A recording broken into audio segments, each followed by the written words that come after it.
Yes. Hi. This is Olivia. This is what she looks like on spring break, so don't judge her hair. Delphina Jackson has her hands full as a full-time HR professional and a mom of 3 girls, her youngest being Olivia here. This is Vanessa. Hi, Vanessa. Olivia is 4 and is diagnosed with autism, meaning she needs help with speech and other obstacles that come naturally to other kids.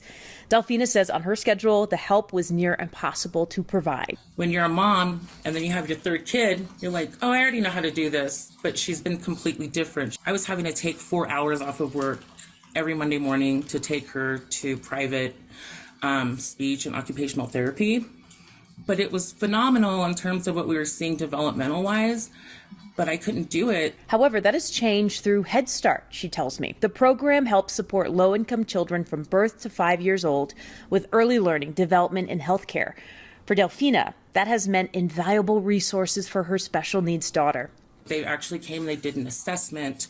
And so now instead of me having to drive out and be gone for 4 hours every Monday, like they're going to actually come into the daycare, provide her those same services that she was receiving. We would love to be in more counties, which would require additional funding and spacing opportunities, along with workforce as well. Heather Craiglow is the Head Start Collaboration Officer in Colorado. She says they've been seeing a concerning pattern. Families are being priced out of some metro areas, and as they leave, they're leaving the areas that Head Start serves at a time when care costs are rising. More than half of families spend at least 20% of their take-home pay on childcare.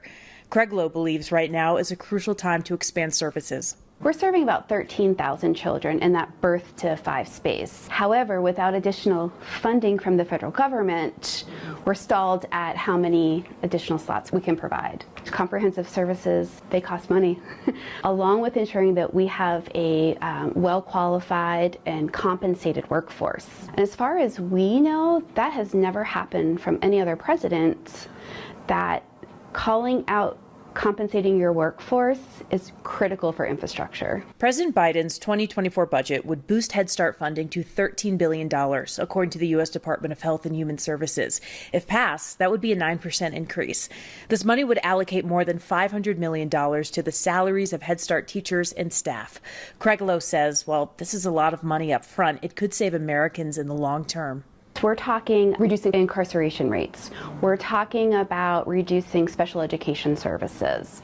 We're talking about additional services that families may need in the long run that are also supporting their children. I work 40, sometimes 50 hours a week. And, it's still not enough for me to be able to, just be able to provide my kids, what they need. The 2024 budget may not be finalized for months, but Jackson told me she hopes this funding goes through for her child's sake and children like her. I'm a huge proponent, for funding for programs like this because it's for the kids. Like, it's not about me. It's for my kids. Vanessa Pashania, Scripps News, Denver.